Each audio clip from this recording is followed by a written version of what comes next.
Viens que je te parle du livre sacré, le Saint-Coran. Plus tu le lis, plus tu découvres à quel point t'es ignorant. Moi je croyais que c'était ma voix qui rendait sa lecture très jolie. Oh Allah, pardonne-moi, devant ton livre j'ai été impoli. Le Coran est la parole d'Allah et non celui d'un magicien. Il a été révélé il y a plus de 14 siècles et pourtant rien ne semble être ancien.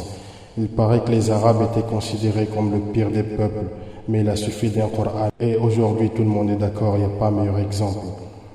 Devant son texte, tous les poètes se sont inclinés. Dans une compétition, c'est toujours le plus faible qui est éliminé.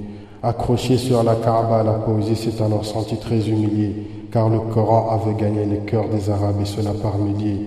Pour ne pas l'entendre, combien s'était juré de toujours se boucher les oreilles, comme si Allah ne savait pas comment faire pour que les cœurs se réveillent. Quelle a dû être la beauté de la lecture du prophète devant ses sahaba. Je suis encore ici très loin, c'est vrai, mais oh Allah, fais-moi un jour arriver jusqu'à là-bas. Fais-moi lire le Coran ou me mettre à la façon que tu aimes l'entendre.